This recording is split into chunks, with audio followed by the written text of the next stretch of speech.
कच्ची बलियारी ऑफिस प्रांगण में 20 अप्रैल को भारत रत्न डॉक्टर भीमराव अंबेडकर जी की 131वीं जयंती समारोह का आयोजन पीबी एरिया सिस्टा परिवार ने किया। स्थानीय नागरिक बच्चों ने बाबा के चरणों में पुष्प अर्पित कर नमन किया। मंचासीन वक्ताओं ने किसी भी समाज का विकास की आधार शिक्षा ही है, इसलिए बाबा साहेब के 3 मंत्रों में सर्वप्रथम बच्चों को शिक्षित करने की जरूरत है। इसके लिए सरकार भी एक समान शिक्षा का अधिकार सबको दे। महंगी शिक्षा होने के कारण गरीब गुरबों के बीच शिक्षा से आज भी कोसों दूर है। अंत में सबों के बीच प्रसाद वितरण कर जयंती समारोह कार्यक्रम की समाप्ति की गई। क्या कहना चाहता था ये कार्यक्रम के बारे में?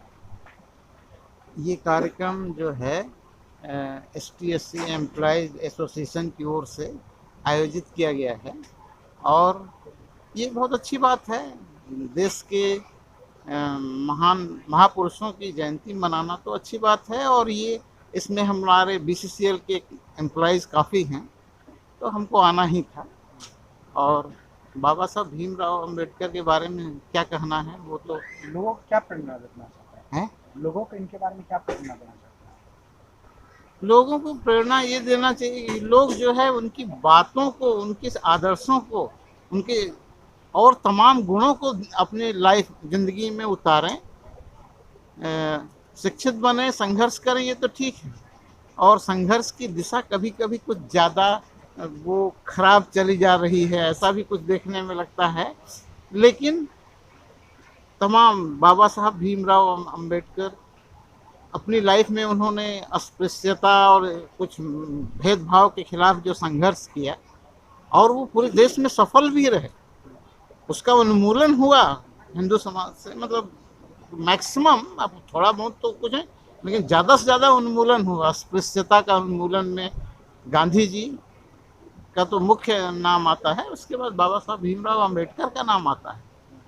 और बाबा साहब भीमराव अंबेडकर तो मुख्य रूप से वो भारतीय संविधान के निर्माता, और जब उनके साथ पूरी टीम थी, लेकिन वो सबसे नॉलेज वाले, सबसे विलक्षण प्रतिभा वाले, सबसे विद्वान पुरुष थे इसमें। और वो लंदन से बैरिस्ट्री पास करके आए थे, तो उनको जो है संविधान सभा का अध्यक्ष चुना गया था और 2.5 साल लग गए। 15 अगस्त 1947 से लेके जनवरी 1950 तक तकरीबन 2 साल से ऊपर लग गए। और उन्होंने एक दुनिया का सबसे कम्प्रेहेंसिव, यानी सबसे पूर्ण संविधान, जो प्रशासन, न्याय, सोशल एविल्स, अपराध के तरह तरह के प्रकार सबको कवर करता था। हर बात को कवर करते हुए एक कम्प्रेहेंसिव और दुनिया का सबसे विस्तीर्ण लिखित संविधान उन्होंने दिया। तो नेचुरली उनको देश के महापुरुषों में उनका नाम है, अग्रगण्य है, और उनकी जयंती में उनको आमंत्रित थे तो उनको आना। मेरा नाम RS राम है। मैं कोल इंडिया में मुख्य महाप्रबंधक था। दिसंबर 2008 में मैं सेवानिवृत्त हुआ।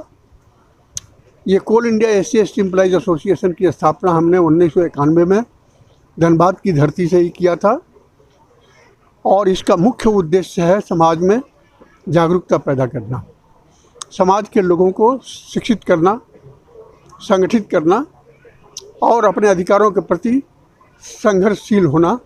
ये बाबा साहब का उद्देश्य था और हम लोग उसी उद्देश्य के तरफ आगे बढ़ रहे हैं।